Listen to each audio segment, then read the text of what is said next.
Ecclesiastes chapter 9 verse 1 through 10. But all this I laid to heart, examining it all, how the righteous and the wise and their deeds are in the hand of God. Whether it is love or hate, man does not know, both are before him. It is the same for all, since the same event happens to the righteous and the wicked, to the good and the evil, to the clean and the unclean, to him who sacrifices and him who does not sacrifice. As the good one is, so is the sinner, and he who swears is as he who shuns an oath. This is an evil in all that is done under the sun, that the same event happens to all. Also, the hearts of the children of man are full of evil, and madness is in their hearts while they live. And after that, they go to the dead. But he who is joined with all the living has hope, for a living dog is better than a dead lion. For the living know that they will die, but the dead know nothing, and they have no more reward, for the memory of them is forgotten.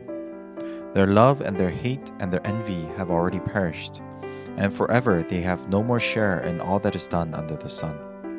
Go, eat your bread with joy, and drink your wine with a merry heart, for God has already approved what you do. Let your garments be always white, let not oil be lacking on your head. Enjoy life with the wife whom you love, all the days of your vain life that he has given you under the sun, because that is your portion in life and in your toil at which you toil under the sun. Whatever your hand finds to do, do it with your might, for there is no work or thought or knowledge or wisdom in Sheol to which you are going.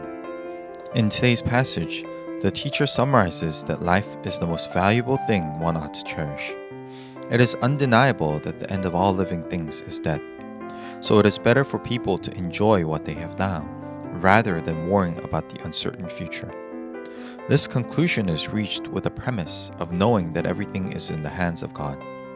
The teacher is not claiming a life of fulfilling sinful desires, but a life of morality that God delights in. This is the life that everyone ought to pursue while we live on earth.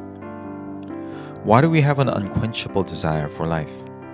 An average life expectancy nowadays is around 80 to 90 years old, yet we consider this to be far too little. The reason, the teacher explains, is because we have a longing for eternity in our hearts. Because our hearts long for eternity, we find death to be such a difficult reality to swallow. Jesus came to this world, a world that is destined for death, to bring life. John chapter 10 verse 9 and 10 says, "I am the door. If anyone enters by me, he will be saved and will go in and out and find pasture. The thief comes only to steal and kill and destroy.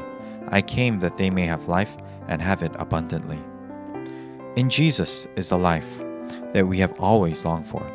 Nothing in this world will ever satisfy the longing for eternity except for our Lord Jesus Christ. In Him we find the true rest that our hearts long for. In Him we find the true joy that we have always desired for. In Him we find the life that we have always sought after.